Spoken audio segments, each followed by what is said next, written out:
If you pay attention to video games at all, then you've almost certainly seen or heard of Umamusume Pretty Derby by now. You know, the horse girl game? Yeah, this game is stampeded out of Japan into its global release and completely overtaken the collective gaming community, far extending beyond its likely intended audience. And today, we're exploring what has made this game suddenly so popular.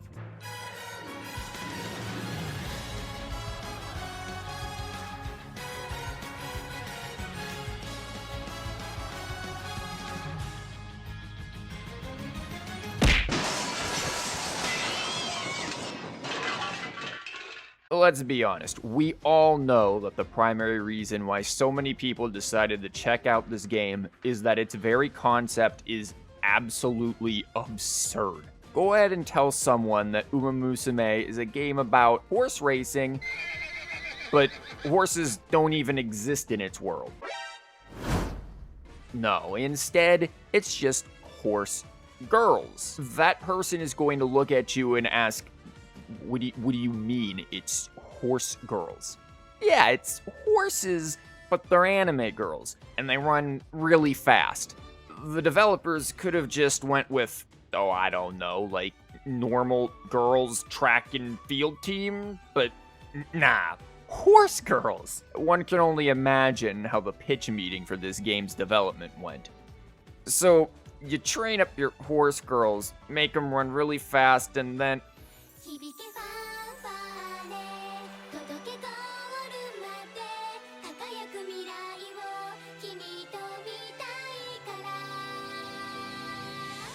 what is this? Oh, yes. The horse girls are also idols who perform concerts after their races. The first place horse girl gets to be the frontliner. How exactly do they have the time to practice singing and choreograph an entire concert while training to be racehorses? Don't ask these questions. No one knows. Just enjoy the horse girl singing.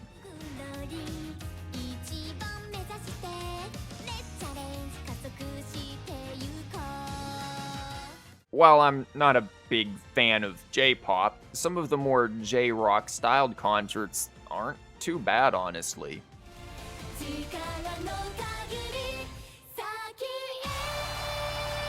You don't have to go this hard.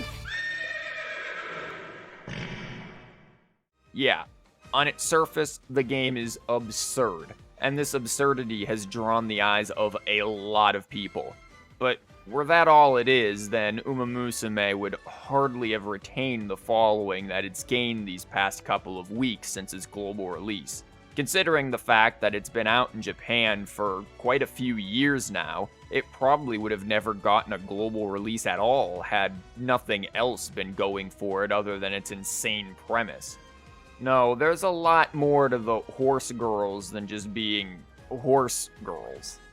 The gameplay in Umamusume is as good as the concept of horse girls is ridiculous. The game is essentially a roguelike stat and resource management game. You train the various strength and skills of the chosen horse girl to prepare her for specific races, meeting predefined goals along the way, and try to eventually win the URA finale race once all goals are completed. Along the way, friends, defined by which characters are in the support card deck built at the beginning of a career, will help give hints, extra stats, and special scenarios. All of this is presented in an attractive visual novel style, and that's just for the main career mode. There's also a story mode that's more like watching a visual novel and anime play out with the occasional race in it. But most of the player's time will be in the career mode, training their various horse girls. Look, if you like funny number goes up gameplay, then you'll love this. If you like the constant sense of progress, win or lose, then you'll love this. After all, finishing a career, regardless of result, produces a legacy horse girl that can be used to provide inspiration to a future horse girl trainee. Now your horse girls can pass on their 1-star generational trauma to the next horse girl. Of course, you'll try desperately to get 3-star sparks to pass along to the next horse girl, combining your most optimal legacy horse girls to create the ultimate horse girl. It's a lot like Pokemon breeding in that it appeals to eugenicists. But more importantly, it's a rather novel concept for a gacha game. Most popular gacha games are open world or action-oriented. While some more strategy-oriented gacha games exist, they aren't roguelike games. And yes, Umamusume is a gacha game with a pretty fast period for banners due to the global release playing catch-up with the Japanese version.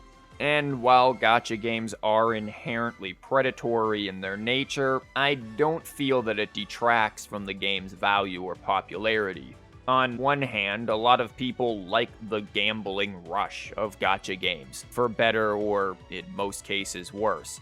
But even for those who are opposed to gacha mechanics, the game is still appealing for its gameplay alone. Every character, regardless of rank, is viable, and playing them is encouraged and rewarding. Proper optimization isn't always needed to complete careers, and the more a player continues, the better legacy horse girls they'll create to, in turn, train even better horse girl trainees.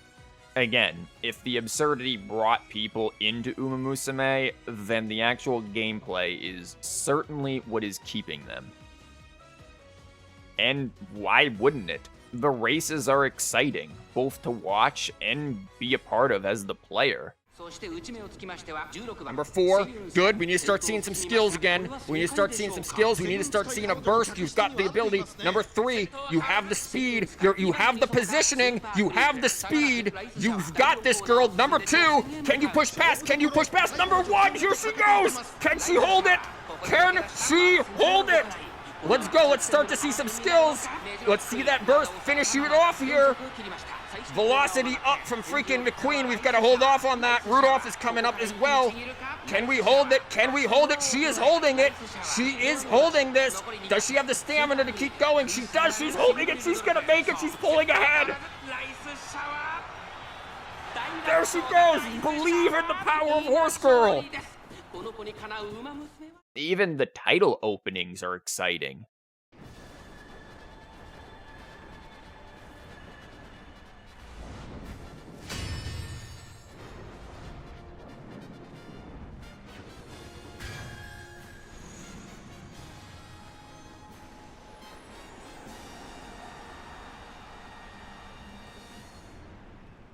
This opening alone could induce seizures throughout a full retirement home, killing dozens in a blaze of joy. Of course, sometimes this happens. It seems to only happen while playing in portrait mode, though. You see, because this game has a mobile version, there's an option to watch races in either portrait or landscape mode. Landscape mode presents the races in full screen for non-mobile players, but portrait mode, even if a couple of the titles don't quite animate correctly in it, has some cool dynamic camera angles during the races. These angles go along well with the insane music. Like, listen to that fiddle, those drums. Why does this feel like the horse girls are charging the front lines of the Revolutionary War? Is this why Taiki Shuttle has a gun? The music in the races for this game has both tension and an uplifting tone to it. The races are tense, the music reflects that, but the tone of the game is still positive and upbeat, and the music can still reflect that too, both in and out of the races. And that isn't even counting the crazy concerts.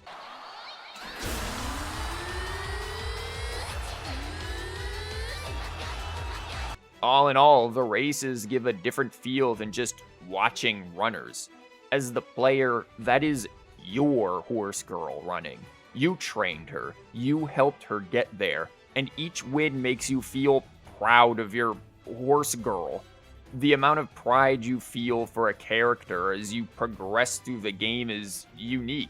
A lot of games can achieve this feeling with one or two characters here and there, but this silly horse girl game consistently makes you feel this way about virtually every horse girl you decide to train.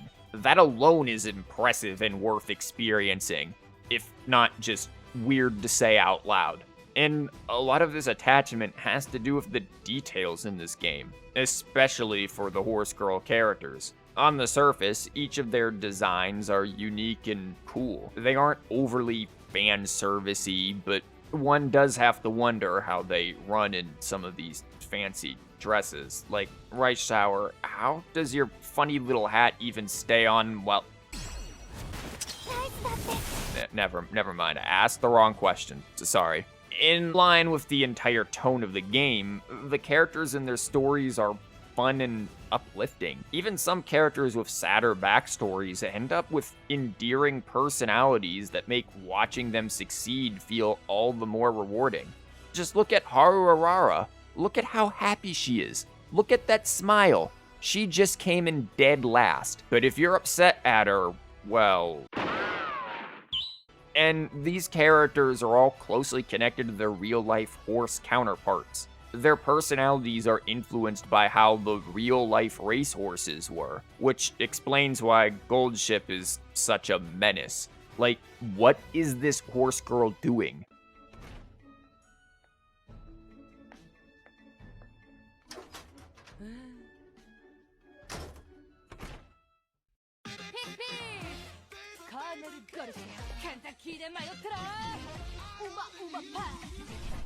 Most importantly, all of this has produced a truly unique effect.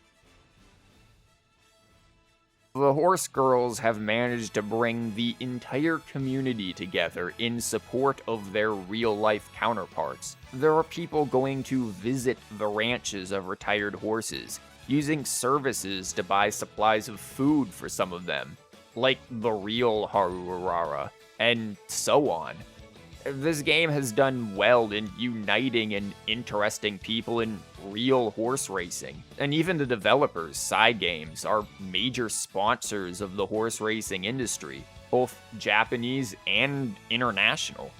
The shared joy that this game instills in players is refreshing. People are supportive of each other, and the game itself even promotes this. The game provides a friend and follower mechanic that allows players to borrow specific legacy horses and support cards from each other. It's quite useful and a good way for players to support each other. The club system also brings the players together to make friendly communities to support each other. Between supporting each other in the game and supporting real horses, the community for this game has been extremely positive. It's this game's positive and uplifting atmosphere that truly gives it something unique. There are a lot of games that play into darker storylines, and while that's fine, a game that plays so heavily into a simple and cheerful tone is refreshing. A key design principle that Cygames expressed for Umamusume was the idea of keeping the legacy of these racehorses alive by exploring what-ifs. Sure, Haru Arara never won a single race in her real-life career, but what if players could change that? What if hard work and unyielding determination paid off? These questions help to give so many of the characters their endearing qualities. The positive tone lends to the game's sense of whimsy, something that a lot of games lack. The absurdity of the concept of horse girls is hilarious and invites a simple but playful engagement with the characters and their stories, even the more emotional ones. The characters themselves aren't made with overt fan service to sell themselves in gacha pulls to players, and even the oddball hot spring scene that can be achieved is modest and hardly anything inappropriate or objectionable. There's a sense of pure innocence, joy, and fun in this game that makes it so engaging and rewarding to play. The sense of unity and positivity in the community is a much needed quality today. And that might be the most refreshing and rewarding aspect of the game. Supporting each other while supporting the growth of your favorite horse girl. Couple that with enjoyable gameplay and exciting races, and it's a winning formula. And just to add further to it, they made the silly horse girls also be singing idols. Cygames really is over here trying to tap into some sort of infinite money system for people who are into that stuff. All of this is why Umamusume has instantly rushed to fame. It has a unique gameplay loop for the gacha genre. Silly, endearing, and lovable characters, a whimsical and uplifting tone, and a positive and supportive community, both in and outside of the game. And while the initial hype for the game will eventually fizzle out, its success is a testament to the power of wholesome whimsy in games. It truly brings an infectious positivity and joy to those who experience it. If you have experienced it and are enjoying the game, then feel free to share your favorite moments below. And if you haven't been playing the game, you certainly should try it. But, as always, thank you for watching.